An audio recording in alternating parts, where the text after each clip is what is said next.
नमस्कार, बहुत स्वागत है आप सभी का जी राजस्थान में। मैं हूं आपके साथ अंकुश श्रीवास्तव। बुलेटिन को आगे बढ़ाते हैं। इस साल के आखिर में होने वाले विधानसभा चुनाव में राजनीतिक पार्टियां आमने सामने होंगी, लेकिन विधानसभा के भीतर सत्ताधारी पार्टी के विधायक और विपक्ष अभी से ही एक दूसरे से मोर्चा लेते नजर आ रहे हैं। विधायक संयम लोढ़ा ने विधायकों के इस्तीफे का मामला पिछले दिनों कोर्ट में ले जाने पर उपनेता प्रतिपक्ष के खिलाफ विशेषाधिकार हनन का नोटिस जो है वो दिया है और अब बीजेपी ने भी उसको लेकर काउंटर अटैक किया है। क्या दबाव में हुए इस्तीफे? विशेषाधिकार नोटिस पर आर पार। 25 सितंबर को प्रदेश में 81 विधायकों के इस्तीफे का मामला थमने का नाम नहीं ले रहा। इस मामले में विपक्ष सरकार पर लगातार हमलावर है। इस्तीफे प्रकरण को बीजेपी इतनी आसानी से अपने हाथ से जाने नहीं देना चाहती है। यही वजह है कि विपक्ष इस मुद्दे को कोर्ट तक घसीट के ले गई। विधायक संयम लोढ़ा ने इस्तीफा मामले को कोर्ट में ले जाने पर उपनेता प्रतिपक्ष के खिलाफ विशेषाधिकार हनन का नोटिस दिया था, तो अब बीजेपी ने भी काउंटर अटैक किया है। 25 सितंबर को इस्तीफों के मामले में कोर्ट में दिए जवाब में विधानसभा ने दबाव की बात लिखी है, तो वहीं बीजेपी ने इस मामले में दबाव बनाने पर सवाल उठाए हैं। बीजेपी की तरफ से विशेषाधिकार हनन का नोटिस विधानसभा सचिव महावीर प्रसाद को दिया गया।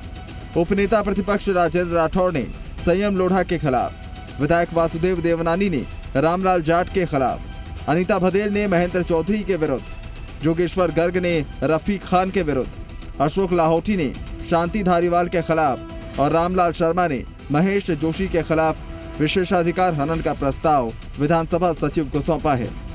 कांग्रेस के 6 व्यक्तियों के खिलाफ जिन्होंने इस्तीफे अध्यक्ष जी को जाकर सौंपे थे और बाद में कोर्ट में राजस्थान विधानसभा के सचिव ने ये कहा है कि ये इस्तीफे स्वेच्छा से नहीं थे, तो ये इस्तीफे उन 6 लोगों ने दबाव में लिए हैं। ये स्पष्ट रूप से राजस्थान विधानसभा ने माननीय न्यायालय में ये शपथ पत्र दिया है, इसलिए सीधा सीधा विशेषाधिकार हनन का मामला बनता है।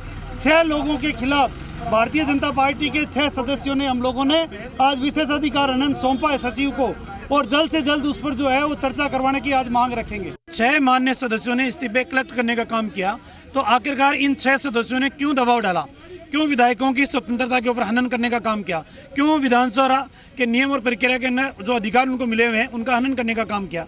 तो इन तमाम 6 विधायकों ने जो इस्तीफे कलेक्ट करके स्पीकर को सौंपे थे, तो इन तमाम विधायकों के खिलाफ हमने आर्टिकल 157 और 58 के अंदर विशेषाधिकार हनन का प्रस्ताव लेकर आए हैं और हम अपेक्षा करेंगे स्पीकर हमारे को व्यवस्था दें और हमारी बात को भी रिकॉर्ड के ऊपर लें, हमारी बात को भी प्रदेश की जनता जाने। दरअसल 31 दिसंबर को निर्दलीय विधायक संयम लोढ़ा ने विपक्ष के खिलाफ विशेषाधिकार हनन का प्रस्ताव सदन में रखने की अनुमति मांगी थी। इसके बाद विपक्ष ने स्पीकर की व्यवस्था पर सवाल उठाए और खुद भी बोलने की मांग की।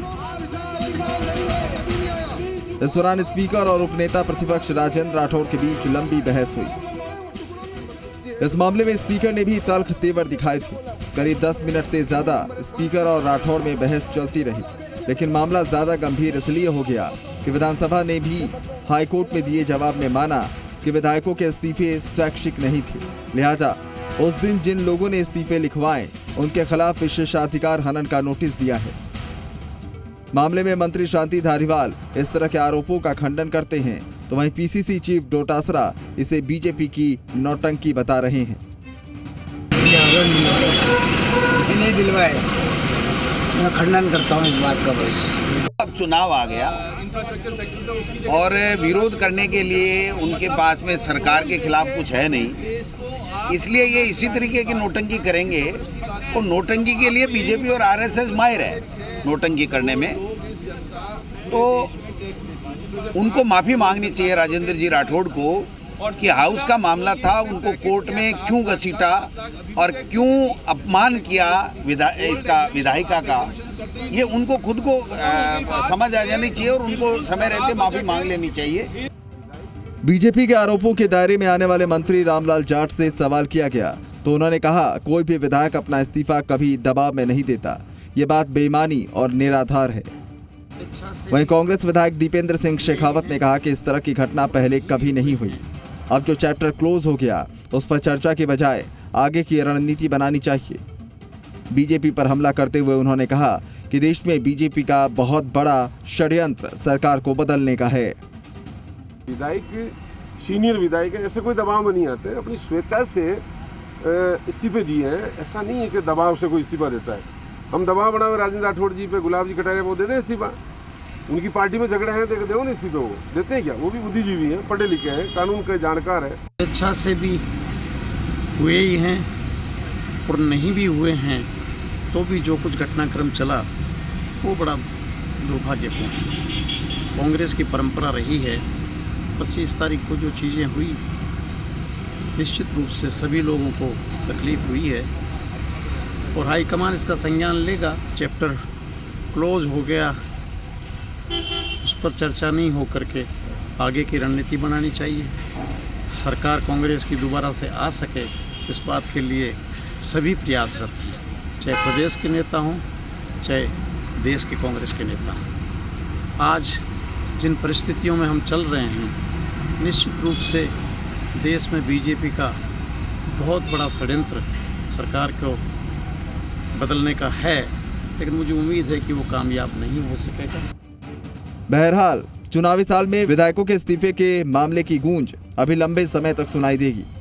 बीजेपी ने विशेषाधिकार हनन का नोटिस देकर सत्ता पक्ष पर काउंटर अटैक कर दिया है। सवाल ये है कि कोर्ट में ये बात बताई गई कि इस्तीफे स्वैच्छिक नहीं थे, तो फिर इस्तीफे किसके दबाव में दिए गए? शशि मोहन शर्मा के साथ ब्यूरो रिपोर्ट, जी मीडिया।